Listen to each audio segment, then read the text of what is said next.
بسم اللہ الرحمن الرحیم ایاک نعبد و ایاک نستعین۔ میرے پاکستانیوں، میں جو آج آپ سے بات کرنے لگا ہوں وہ کل ایک ISPR کی پریس کانفرنس ہوئی اور اس کے اندر انہوں نے ایک دو باتیں کہیں تو میں مجبور ہوں کہ میں آج اپنی قوم کے ساتھ بات کروں۔ جو انہوں نے بات کی کہ یہ پاکستان کے خلاف بغاوت اور اشارہ سارا تحریک انصاف کے اوپر کہ ہم نے بغاوت کی ہے، اور یہ کہ یہ پہلے سے پلان بن رہا تھا اس کا کہ ہم یہ پہلے سے تیاری کر رہے تھے بغاوت کرنے کے لیے، اور یہ اپنی فوج کے خلاف یہ سارا یہ ہم نے کیا، اور جس طرح کی وہ بات کی گئی مجھے ایک بڑی تکلیف ہوئی اس کی۔ تو میں نے کہا کہ میں آج اپنی قوم کے سامنے ذرا 2-3 پوائنٹ رکھوں، کیونکہ جب ایسی بات کی جاتی ہے تو اس کا جواب دینا بڑا ضروری ہے۔ دیکھیں، اب یہ موقف آ گیا ISPR کا اور پاکستان کی اسٹیبلشمنٹ کا کہ تحریک انصاف نے بغاوت کی۔ اب یہ دوسرا بھی ایک موقف ہے، یہ ہمارا بھی موقف ہے، یہ میرا موقف ہے، میری پارٹی کا موقف ہے کہ ہمارے خلاف پوری کانسپریسی کی گئی، ہماری گورنمنٹ گرائی گئی، جبکہ پاکستان کی تاریخ میں 2 سالوں میں آخری ہمارے 2 سالوں میں بہترین معیشت اوپر جا رہی تھی۔ آپ اگر اکنامک انڈیکیٹرز دیکھ لیں اور پاکستان اکنامک سروے پڑھ لیں تو وہ ان کی حکومت کا بھی پڑھ لیں جو ان کے دور میں شائع ہوا ہے، تو آپ کو یہ پتہ چلے گا کہ 17 سال کے بعد بہترین اکنامک پرفارمنس تھی، اور 17 سال پہلے اس لیے تھی کہ امریکی ڈالرز آ رہے تھے، ہم امریکہ کی وار آن ٹیرر لڑ رہے تھے۔ یہ امریکی ڈالرز آنے کے بغیر باوجود یہ اکانومی بڑھ رہی تھی، انڈسٹری بڑھ رہی تھی، ریکارڈ گروتھ ہو رہی تھی، اور اس کے باوجود کہ 2 سال کرونا میں ساری دنیا میں ایک بہت بڑا زوال آیا ہوا تھا، اس کے باوجود اللہ کا کرم کہ ہم نے اپنی معیشت کو بھی بچایا، ہم نے اپنے لوگوں کو بھی بچایا۔ دنیا نے اکنالج کیا کہ پاکستان نے جو قدم اٹھائے کووڈ-19 میں وہ دنیا میں مثال تھے۔ ایک امریکی ایک اکانومسٹ جو کام کرتا تھا ڈونلڈ ٹرمپ میں، اس نے کہا کہ اگر امریکہ پاکستان کی مثال لے لیتا تو کتنے 10 کھرب ڈالر بچا سکتا تھا۔ تو اس گورنمنٹ کو گرایا گیا ایک سازش کے تحت، تو یہ ہم کہہ رہے ہیں کہ ملک سے غداری ہوئی۔ اس کے بعد 25 مئی کو ہمارے ساتھ جو ہوا، کسی پولیٹیکل پارٹی سے ایسا نہیں ہوا کہ وہ لانگ مارچ کر رہی ہے اور 2 دن پہلے گھروں میں گھس کے اٹھائے جا رہے ہیں لوگ، کتنے ہزار گھروں میں پولیس گھسی رات کے صبح کے 3 بجے۔ یہ پہلی دفعہ کسی پارٹی سے ایسے ہوا۔ 3 لانگ مارچز میرے خلاف ہوئی، بتائیں ایک بھی FIR کٹی؟ ایک دفعہ ہم نے کسی کو روکا؟ کسی کو اوپر ٹیئر گیسنگ ہوئی؟ اور ہمارے اوپر پورا ایک اٹیک آیا، ہمارے بنیادی حقوق فنڈامنٹل رائٹس کی وائلیشنز ہوئی، اور ہمارے اوپر ہی پرچے کٹ گئے۔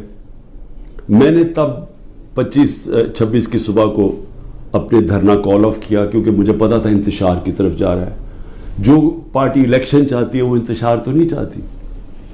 تو اس کے بعد ہمارے اوپر یہ نہیں ہوا کہ سستیاں کم ہوئیں۔ جب ہم 30 بائی الیکشنز جیت گئے 37 میں سے، باوجود اس کے کہ پوری اسٹیبلشمنٹ کی سپورٹ تھی یہ 12 جماعتوں کی، میرے اوپر قاتلانہ حملہ ہوا، مجھے قتل کرنے کی کوشش کی گئی، میں اپنی FIR نہیں کٹوا سکا۔ یہ بھی سازش تھی، کیونکہ وہ طاقتور لوگ بیٹھے ہوئے تھے، میں کچھ نہیں کر سکا۔ پھر جو JIT بنی پنجاب کی ہماری گورنمنٹ تھی، اس نے جو چیزیں سامنے لے کے آئیں، جب وہ چیزیں سامنے آ رہی تھیں کہ 3 شوٹر تھے ایک کی بجائے، وہ JIT کو سیبوٹاج کیا طاقتور لوگوں نے۔ سازش تھی، کیوں نہیں ان JIT کو چلنے دیا۔ اس کے بعد ہمارے اوپر میرے گھر پہ حملہ ہوتا ہے۔ ہم ایشورٹی بانڈ جب دے رہا تھا میں کہ جناب میں وہاں 18 مارچ کو اسلام آباد کے جوڈیشل کمپلیکس میں جاؤں گا، کوئی قانونی جواز نہیں تھا میرے گھر پہ، 24 گھنٹے حملہ کیا، اور وہ ایشورٹی بانڈ بھی نہ لے پولیس، کیونکہ انہوں نے مجھے اغوا کرنا تھا یہاں سے۔ یہاں لوگوں کو زخمی ہوئے، سارا دن گھر اندر بیٹھ نہ سکے, 24 گھنٹے ٹیئر گیس کمروں کے اندر. کبھی کسی لیڈر سے ایسے نہیں ہوا. 18 مارچ کو پھر میرے اوپر ایک قاتلانہ حملہ ہوتا ہے. اللہ کا کرم ہے کہ میں بچ جاتا ہوں. سارا وہاں اوپر ISI نے اس کو ٹیک اوور کیا ہوا تھا, جو جوڈیشل کمپلیکس ہے. CCTV کیمرہ انہوں نے بند کر دیے. پوری تیاری تھی کہ عمران خان کو قتل کرنا تھا وہاں. وہ اللہ نے ایسا کرم کیا کہ وقت پہ ہم باہر نکلے, اگر اندر چلے جاتے تو دروازہ بند ہو جاتا تو ختم تھا. وہاں بچا میں. اس کے بعد اگلے دن یہاں, 2 دن کے بعد 3 دن کے بعد ادھر ایک اور مرتضی بھٹو ٹائپ قتل کرنا تھا. وہ مجھے پہلے پتہ چل گیا, میں نے ٹی وی پہ چلا گیا, وہ رک گئی بات. تو سازش تو کیا ہو رہی تھی؟ سازش یہ ہو رہی تھی کہ ایک پارٹی جو جیتنے جا رہی تھی الیکشن, اس کو پارٹی کو ختم کرنے کے لیے لیڈر کو ختم کرنا تھا. اور پلان تب سے ہی بنا ہوا تھا. کیسز شروع ہو گئے تھے مہینوں کے اندر. جیسے 70 سال میں ایک آدمی کے اوپر ایک کرمنل کیس نہیں ہوتا, چند مہینے میں آج 170 سے زیادہ کیس ہو چکے ہیں. یہ یعنی کون سا انصاف کا تقاضا ہے کہ ہر قسم کا, جو ہر دوسرے دن کوئی نیا کیس ہو جاتا ہے. سارا میرا وقت ایک عدالت سے دوسری عدالت میں لگتا ہے. تو یہ کون سا, یہ ملک کی بہتری کے لیے ہو رہا ہے کہ ایک پارٹی, سب سے بڑی پارٹی کو باہر رکھنا؟ اس سے بڑی سازش کیا ہے؟ جمہوریت, سب سے بڑی پارٹی کو ختم کرنے کا مطلب جمہوریت ختم کرنا, اور جمہوریت ختم کرنے کا مطلب آزادی ختم کرنا ہے. تو یہ کیا ملک کے خلاف سازش نہیں ہے؟ اور پھر جو 9 مئی کو ہوا, اب ISPR صاحب کہہ رہے ہیں کہ جناب 9 مئی کو جو ہوا ہے وہ ایک بڑی سازش چلتی آ رہی تھی, تو وہ سازش سامنے آئی, بغاوت. مجھے یہ بتائیں کہ میں جب یہاں سے, مجھے پتا تھا پکڑنا انہوں نے مجھے 9 مئی کو, میں اس سے پہلے ویڈیو ریکارڈ کر کے گیا کہ اگر مجھے پکڑنا ہے مجھے وارنٹ دے دیں اور میں آرام سے اپنے آپ کو آپ کے حوالے کر دوں گا. کوئی ضرورت نہیں ہے کہ یہ جو میرے گھر کے باہر ہوا کہ پولیس, 1000 پولیس اور رینجرز اٹیک کر رہے ہیں. سب کے سامنے جو ہوا کہ رینجرز بھی نہیں بلکہ وہ کمانڈوز تھے, انہوں نے اٹیک کیا, شیشے توڑے. عملہ جو بیٹھا ہوا تھا رجسٹری آفس کا اسلام آباد ہائی کورٹ, اس کو مارا, وکیلوں کو مارا. مجھے لگا ڈنڈا, مجھے اس طرح لے کے گئے جس طرح کوئی دہشت گرد ہے. غیر قانونی طور پہ مجھے پکڑا. کیا یہ بھی سازش کا حصہ تھا؟ کیونکہ اس کی وجہ سے اشتعال آنا تھا لوگوں کو, اور ہمارا موقف یہ ہے کہ اس کو استعمال کر کے ایک پورا کریک ڈاؤن کیا گیا جو پہلے سے پلان تھا. ہو ہی نہیں سکتا کہ 2 دنوں کے اندر آپ 10,000 لوگوں کو جیلوں میں ڈال دیں پکڑ کے, جب سے پہلے سے پلان نہیں بنا ہوا تھا. اور اس کے بعد جو بھی چیزیں ہو رہی ہیں کہ جو PTI کا ہے اس کو پکڑ لیتے ہیں, جیلوں میں ڈال دیتے ہیں, بری طرح رکھا جا رہا ہے, تشدد کیا جا رہا ہے, کسٹوڈیل ٹارچر کی جا رہی ہے. اور جو ہاتھ کھڑا کر کے کہتا ہے جی میں تحریک انصاف چھوڑ رہا ہوں, سب کچھ معاف. تو میرا اب سوال یہ ہے کہ ISPR کا یہ موقف ہے کہ فوج کے خلاف بغاوت ہے. ہمارا یہ موقف ہے کہ یہ ہمارے خلاف پوری سازش ہوئی پارٹی کو ختم کرنے کی, تاکہ وہ الیکشن نہ لڑ سکے اور عمران خان کو الیکشن سے باہر کیا جائے. یہ 170 کیسز اس لیے کہ کسی طرح ڈسکوالیفائی کرو یا جیل میں ڈالو. اور یہ ملٹری کورٹس بھی میری نظر میں اس لیے ہیں کیونکہ سول کورٹس کے اندر یہ جو سارے کیسز ہیں یہ کبھی چل سکتے ہی نہیں ہیں, کیونکہ بوگس کیسز ہیں. تو اس لیے ملٹری کورٹس بنائے جا رہے ہیں تاکہ اس میں عمران خان کو سزا دی جائے, تاکہ وہ الیکشن سے باہر ہو جائے. تو میں آج اپنی ملٹری اسٹیبلشمنٹ کو کہنا چاہتا ہوں کہ دیکھیں, انصاف کا تقاضا تو یہ ہے کہ ISPR نے تو فیصلہ کر کے ہمیں دے دیا, اور جو بھی بیان آتے ہیں اسٹیبلشمنٹ سے اس سے واضح ہوتا ہے کہ ہم ہی بغاوت کر رہے ہیں, PTI اور عمران خان. آپ نے تو اپنا مائنڈ دے دیا ہے. تو اب سوال یہ ہے کہ آپ ملٹری کورٹس میں اب کیسے فیصلہ کر سکتے ہیں, کیونکہ جج, جوری اور ایکسیکیوشن تو اب بن ہی نہیں سکتے. وہ تو انصاف ہوتا ہی نہیں ہے. انصاف تو وہ ہوتا ہے کہ میرا موقف ہے اور ایک اسٹیبلشمنٹ کا موقف ہے. بیچ میں تو کوئی جج بیٹھ کے فیصلہ کرتا ہے نا کہ کون ٹھیک کہہ رہا ہے. مجھے موقع دیا جائے, میں انشاءاللہ ثابت کروں گا. میرے پاس تو اب آہستہ آہستہ ثبوت آیا نا کہ یہ پورا پلان کر کے 9 مئی کو انتشار کیا گیا ہے. یہ جو جگہیں جلائی گئی ہیں یہ پلان ہوا تھا پہلے سے. یہ جو پکڑے تھے 10,000 لوگ یہ پہلے سے پلان بنا ہوا تھا, اور یہ پلان صرف ایک مقصد سے تھا کہ تحریک انصاف کو ختم کرنا ہے. یعنی جو کاٹا ڈالا ہوا تھا, جو بار بار مجھے ہمیں اسٹیبلشمنٹ بتاتی تھی, جو میرے ابھی بھی لوگوں کو ملتی ہے, تو ہمارے جو سارے لوگوں کو ملتی ہے ان کو یہ کہ جی عمران خان کے اوپر کاٹا ڈل گیا ہے, آپ کسی اور پارٹی میں چلے جائیں, پی ٹی آئی کا کوئی مستقبل نہیں ہے. پہلے تو ان کی بزنس بھی بند کرتے ہیں, گھر بھی توڑتے ہیں, سب کچھ, لیکن ساتھ پھر یہ مایوس بھی کر دیتے کہ جی عمران خان کا تو کوئی چانس ہی نہیں ہے. تو بڑے ریسپیکٹفلی میں کہنا چاہتا ہوں کہ ایک یہ عدالت میں کیس چلنا چاہیے اور اوپن ٹرائل ہونی چاہیے. میری ایک اور ریکویسٹ ہے, یہ ٹیلی وائز ہونی چاہیے ٹرائل, کیونکہ یہ ملک کے خلاف اگر بغاوت ہے تو یہ کوئی چھوٹی چیز نہیں ہے. تو یہ چھپا کے نہیں ہونی چاہیے, پبلک میں ہونی چاہیے.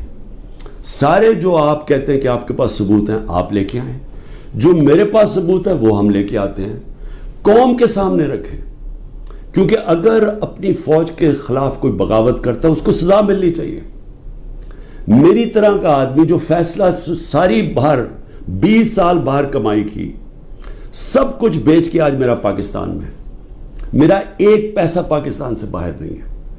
تو مجھے اگر غدار کہا جا رہا ہے تو مجھے موقع ملنا چاہیے اپنے آپ کو بے قصور ثابت کرنے کا پبلکلی. اور دوسری طرف جن لوگوں کو آج اوپر بٹھایا گیا ہے, جو سارے آج دبئی بیٹھے ہیں, پاکستان کے فیصلے دبئی میں ہو رہے ہیں. مجھے یہ آج بتا دیں کہ کبھی سنا ہے نریندر مودی جا کے کسی اور ملک کے اندر اپنے وزیروں کو بٹھا کے فیصلے کر رہا ہے؟ کبھی سنا ہے کہ برطانیہ کا پرائم منسٹر جا کے یورپ میں بیٹھا ہوا, یا یورپین پرائم منسٹر کہیں اور جا کے کر رہے ہیں؟ کبھی دنیا میں سنا ہی ہے؟ یہ ملک سے مذاق کیا ہو رہا ہے کہ جن لوگوں کا سٹیک ہی پاکستان میں نہیں ہے, ان کی دبئی میں بڑی بڑی پراپرٹیز ہیں, لندن میں بڑی پراپرٹیز ہیں, اور یہ مجھے کس نے بتایا ہے؟ یہ ہماری ISI نے ہمیں بتایا ہے. یہ نیب کے جو پہلے چیئرمین تھے جنرل امجد, انہوں نے مجھے آج سے 20 سال پہلے 23 سال پہلے پوری بریفنگ دی کہ ان کی کتنی پراپرٹیز ہیں ملک سے باہر. یہ سارا وقت ہمیں کدھر سے انفارمیشن آتی تھی؟ کیونکہ ISI کے پاس انفارمیشن ہوتی تھی, ادھر سے ہمیں انفارمیشن ملتی تھی کہ ان کی کتنی پراپرٹیز باہر ہیں, انہوں نے کتنا پیسہ کیا, فلانی ڈیل سے کتنا پیسہ کمایا. وہ لوگ جو آج اربوں ڈالر کی باہر پراپرٹیز لے کے بیٹھے ہیں, جن لوگوں میں ایک کہتا ہے کہ نواز شریف کہتا ہے کہ ہندوستان کو کہ جی یہ پاکستانی فوج دہشت گردی کر رہی ہے ڈان لیکس میں, دوسری طرف آصف زرداری جا کے کہتا ہے امریکنوں کو کہ جی ایڈمرل منل کو, وہ حسین حقانی اس کا ایمبیسڈر کہتا ہے کہ ہمیں بچا لو پاکستانی فوج سے, امریکنوں کو کہتا ہے. وہ ٹھیک ہیں جن کے اربوں ڈالر باہر پڑے ہیں, اور جو آج سارے مل کے, یعنی پاکستان میں انہیں کوئی جگہ نہیں ملی میٹنگ کے لیے, وہ باہر بیٹھے ہوئے سارے. اور عمران خان جو سب کچھ اپنا چھوڑ کے بیچ کے آج پاکستان ہے, وہ غدار بن گئے. مجھے یہ بتائیں, میں پرائم منسٹر 3.5 سال تھا, مجھے ایک بتائیں میں نے نجی دورہ کیا ہو, پرائیویٹ وزٹ کی ہو. میرے بچے انگلینڈ میں تھے, 2 دفعہ مجھے برطانیوں کے پرائم منسٹر نے آفر کی کہ لنڈن آؤ, میں کیوں نہیں گیا؟ کیونکہ میں جب کوئی باہر کا دورہ کرتا تھا پہلے میں دیکھتا تھا میرے ملک کو اس کا کیا فائدہ ہے. کیونکہ جب ایک پرائم منسٹر باہر دورہ کرتا ہے, پاکستان کے ڈالر خرچ ہوتے ہیں, ہمارا پیسہ خرچ ہوتا ہے, ہمارا مقروض ملک ہے. میں تو اپنے بچے تک نہیں گیا. نواز شریف 22 دفعہ نجی دورے کیے اس نے لنڈن کے جب وہ پرائم منسٹر تھا. آصف زرداری 50 دفعہ دبئی گیا جب وہ پریزیڈنٹ تھا, اور ملکوں کے علاوہ. تو آج مجھے تکلیف یہ ہے کہ یہ جو لوگ اوپر مسلط کیے ہیں, جو دبئی بیٹھ کے پاکستان کے فیصلے کر رہے ہیں, یہ محب وطن ہیں, اور میں اور میری جماعت ان کو غدار کہا جا رہا ہے. اس لیے اس کی اوپن ٹرائل کریں. یہ بیٹھے اس کو ٹی وی کے اوپر یہ ٹرائل آئے, مجھے موقع ملے بتانے کا قوم کو کہ ہمارے سے ہوا کیا کیا ہے, میرے سے کس طرح غداری کی گئی ہے, کس طرح میرے سے جھوٹ بولے گئے ہیں, کس طرح کمر میں چاقو مارا گیا ہے, اور آج پاکستان کو گھٹنے پہ پہنچا دیا ہے. آج ہم معاشی طور پہ بھی اس جگہ پہ پہنچ گئے ہیں کہ نریندر مودی کہتا ہے کہ اس کو پاکستان کو چھوڑ دو, یہ اپنے بوجھ میں کر رہا ہے. آج یہ سٹیٹمنٹ آئی ہے, 14 مہینے پہلے اس طرح کی کسی کوئی سٹیٹمنٹ آئی تھی؟ ذرا صرف دیکھ لیں کہ پاکستان کا وقار کدھر تھا اور آج کدھر ہے پاکستان. جتنی انہوں نے خدمت کی امریکہ کی, یہ فورن منسٹر نے اچھی اچھی انگریزی بول کے اور پتہ نہیں اربوں روپے کے دورے کر کے, اور اوپر سے شہباز شریف سارا وقت دورے کر رہا ہے باہر. جو جوائنٹ سٹیٹمنٹ آئی امریکہ کی اور ہندوستان کی نریندر مودی کے دورے پہ, ہمیں ہماری خطرے کی گھنٹی بجنی چاہیے. کبھی بائی لیٹرل میٹنگ میں وہ تیسرے ملک کو برا بھلا نہیں کہتے. انہوں نے نام لے کے کہا کہ پاکستانی دہشت گردی کر رہا ہے. مطلب یہ کہ کشمیر کی جو ساری وہ جو بیچاروں اتنی دیر سے اپنی آزادی کی جنگ لڑ رہے ہیں, وہ پاکستان دہشت گردی کر کے لڑ رہا ہے. وہ آزادی کی جنگ نہیں ہے. یہ اتنا برا ہمارے اوپر انہوں نے, جو اب میں کیا کہوں کہ جس طرح کا انہوں نے پاکستان کے اوپر تماچا مارا ہے, اور یہاں سے کوئی جواب نہیں آئے گا کیونکہ ان کے پیسے باہر پڑے ہیں اور ان کو پتہ ہے ان کے پیسے باہر پڑے ہیں. یہ کبھی نہیں بولیں گے. لیکن مجھے اس سے زیادہ خطرہ ہے, اور میں اس لیے بھی اپنی اسٹیبلشمنٹ کو پیغام دینا چاہتا ہوں کہ دیکھیں, میں ایک تاریخ کا طالب علم ہوں. یہ جو انڈیا کا اور اب امریکہ کا جو جوائنٹ ڈیکلریشن آئی ہے اور جو سمجھوتا ہوا ہے ڈیفنس میں, نیوکلیئر میں, آرٹیفیشل انٹیلیجنس ٹیکنالوجی میں, یہ اب پاکستان میں بہت آگے ہمارے معاشی حالات بالکل ہی جدھر پہنچ گئے ہیں. اس سے ایک امبیلنس پیدا ہو گیا ہے. آج ہندوستان جس طرح نریندر مودی نے تکبر میں باتیں کی ہیں, آج وہ ہمارے سے اپنے آپ کو بہت طاقتور اب سمجھتے ہیں. اور جب انہوں نے کہا نا کہ اپنے بوجھ میں گر رہا ہے, وہ اپنے بوجھ میں گرنے نہیں دیں گے, وہ گرائیں گے. ہمیشہ جنگیں تب لڑی جاتی ہیں جب ایک فریق سمجھتا ہے کہ وہ دوسرے سے بہت زیادہ طاقتور ہے. روس جب یوکرین میں گیا تو یوکرین کا نیوکلیئر پروگرام ختم ہو چکا تھا اور روس سمجھتا تھا ان سے بہت بڑا طاقتور ہے. امریکہ عراق میں اور افغانستان میں اس لیے گیا کہ وہ بہت طاقتور تھا ان سے. تو جب ہندوستان یہ سمجھنا شروع ہو گیا کہ وہ پاکستان سے بڑا طاقتور ہے, ہماری خطرے کی گھنٹی بجنی چاہیے. ملک کو متحد ہونا چاہیے. ملک کو آزاد رکھنے کے لیے قوم کو اکٹھا ہونا چاہیے. یہ نہیں ہونا چاہیے کہ ملک کی اسٹیبلشمنٹ ملک کی سب سے بڑی پارٹی کو ختم کرنے کی کوشش کرے. اس کا مطلب جو ملک کی اکثریت عوام ہے, جو ایک پارٹی کے ساتھ کھڑی ہے, اس کو اپنے خلاف کر لے. یہ ملک کو نقصان ہے. ہماری پھر سے اکانومی بیٹھ چکی ہے, ان کے پاس کوئی حل نہیں ہے. جو جس طرف ہم جا رہے ہیں, جو یہ کوشش کرنے جا رہے ہیں کہ کھچڑی پک جائے پولیٹیکل انجینئرنگ سے, وہ اور ملک کمزور ہونے والا ہے. میں اس لیے پھر سے کہتا ہوں کہ آخر میں اپنے جو فیصلہ کرنے والے لوگ ہیں, جو طاقتور لوگ ہیں, اس وقت پاکستان کو ایک ہی راستہ ہے, صاف اور شفاف الیکشن. لوگوں کو امید صرف تب آئے گی, امید ختم ہو چکی ہے.